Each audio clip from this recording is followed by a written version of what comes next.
Good morning student भल अच्छ ना ओके पिले आमे आज मौलिक ज्यामितिक चित्रर पूर्ववर्ती दुईटी पीरियड सरी जाइए दुईटी अध्याय सरी जाइए तुम्हें सही अध्याय जो जो पाठ पढ़ीच आम से विषय टी आलोचना करवा तुम्हें से दुईटी सरल रेखा को केतोटी बिंदु छेद कर पढ़ीच एकोटी बिंदु तो यही दुईटी सरल रेखा एकोटी बिंदु छेद कले केउ केउ कोणमान उत्पन्न होउची तुमे मध्य सेही विषय रे पाठ पढुछ ताले एठी पिले केतोटी कोण उत्पन्न होउची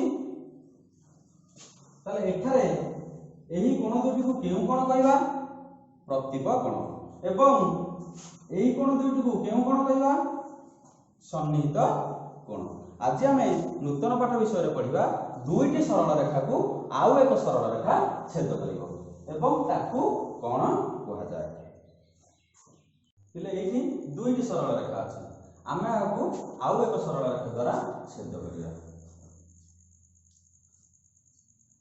पिले ये जो सरल रेखाटा छेद कला ताहाको आम कौन कहबा छेद ताले यही सरल रेखा नाम देले L1 यही सरल रेखा नाम देले L2 यही सरल रेखा नाम देले L3 ताले ये छेदक किए L3 ताले ये पिले कहलो हमर एटी केतोटी कोण उत्पन्न हो बस देखिबा एटा गोटे कोण एटा गोटे कोण एटा गोटे कोण एटा गोटे कोण एटा गोटे कोण एटा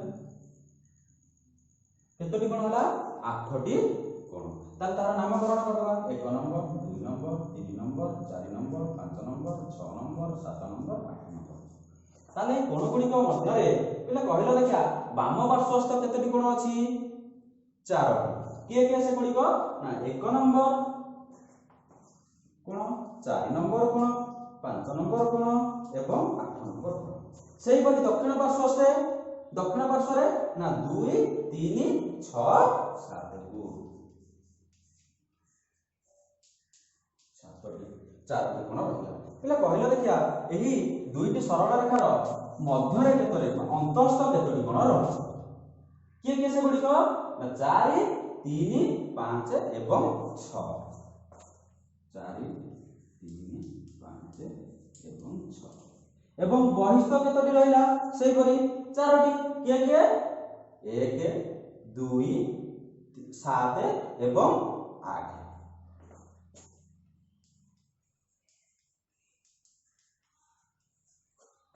आमे आज एठी गोटे नूतन कोण जोड़ा विषय जानबा सेटा होची अनुरूप कोण जोड़ा कोन बिले अनुरूप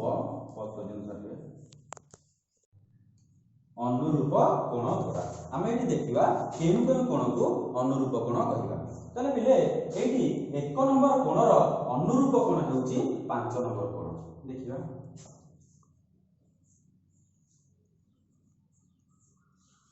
4 नंबर कोणर अनुरूप कोण जोड़ा हेबो 8 नंबर कोण सेही परि पिले देखा कहिलो 2 नंबर कोणर अनुरूप कोउटा हे परिबो बस 6 नंबर कोण सेही परि 3 नंबर 7 नंबर कोण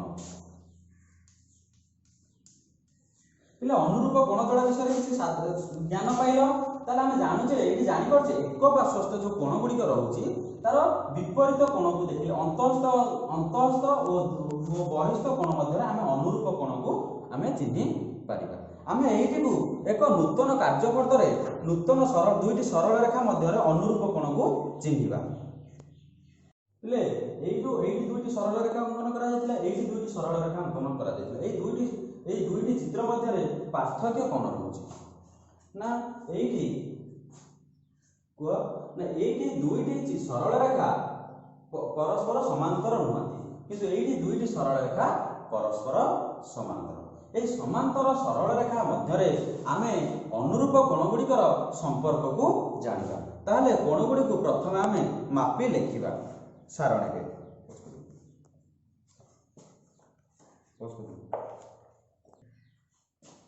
1 नंबर कोणर परिमाण केते आमे एठी कोणर नाम गुडी को प्रथम लेखिबा 1 number 2 number 3 number 4 number 5 number 6 number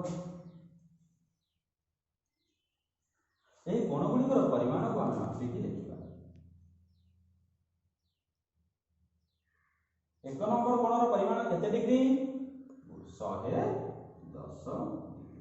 ସେହିପରି 2 ନମ୍ବର କୋଣର ପରିମାଣ 70 ଡିଗ୍ରୀ। 3 ନମ୍ବର କୋଣର ପରିମାଣ 110 ଡିଗ୍ରୀ। ସେହିପରି 8 ନମ୍ବର କୋଣର ପରିମାଣ 70। ଏଇଠି ପିଲେ କୋଣ ଗୁଡ଼ିକୁ ମାପିଦେଲେ। ତାହେଲେ ଆମେ ଏଠି ଦେଖିବା 1 ନମ୍ବର କୋଣର ପରିମାଣ, 1 ନମ୍ବର କୋଣର ଅନୁରୂପ କୋଣ କିଏ? ଅନୁରୂପ କୋଣ 1 ନମ୍ବର କିଏ ନା ଆମେ ଜାଣିଲେ 5 ନମ୍ବର। 1 ନମ୍ବର କୋଣର ପରିମାଣ କେତେ ଡିଗ୍ରୀ? 110 ଡିଗ୍ରୀ।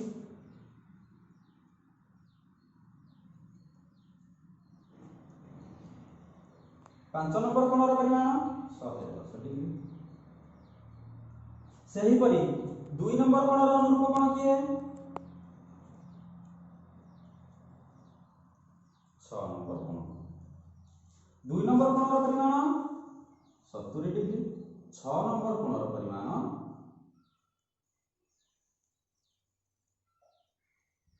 70 ଡିଗ୍ରୀ। 8 ନମ୍ବର କୋଣର ପରିମାଣ 70 ଡିଗ୍ରୀ। ପିଲା ଏଠି ଦେଖିଲ 1 ନମ୍ବର କୋଣର ପରିମାଣ କେତେ? 110 ଡିଗ୍ରୀ। ତାର ଅନୁରୂପ କୋଣ କିଏ? 5 ନମ୍ବର କୋଣର ପରିମାଣ 110 ଡିଗ୍ରୀ। ତାହେଲେ ଏଇଠି ସବୁ ଗୁଡ଼ିକ ଅନୁରୂପ କୋଣର ପରିମାଣର ଗୁଡ଼ିକର ଦେଖିଲ ପିଲା ଯୋଡ଼ା ଗୁଡ଼ିକ କ'ଣ ହେଉଛି? ସବୁ ଗୁଡ଼ିକ ସମାନ ହେଉଛି। ତାହେଲେ ଆମେ ଜାଣିଲେ ଦୁଇଟି ସମାନ୍ତର ସରଳ ରେଖାକୁ ଯଦି ଏକ ଛେଦ କରେ ତାହେଲେ ଉତ୍ପନ୍ନ ଅନୁରୂପ କୋଣ ଗୁଡ଼ିକର ପରିମାଣ ସମାନ ହେବ। ପିଲେ ଏହି କାର୍ଯ୍ୟପଦ୍ଧତିକୁ ଘରେ ନିଜ ଖାତାରେ ଲେଖିବ ଏବଂ ପରବର୍ତ୍ତୀ ପିରିୟଡ଼ରେ ଆମେ ଏହା ବିଷୟରେ ଅଧିକ ଆଲୋଚନା କରିବା ଏବଂ ନୂତନ ପାଠ ପଢ଼ିବା। ବୁଝିପାରିଲ? ଧନ୍ୟବାଦ।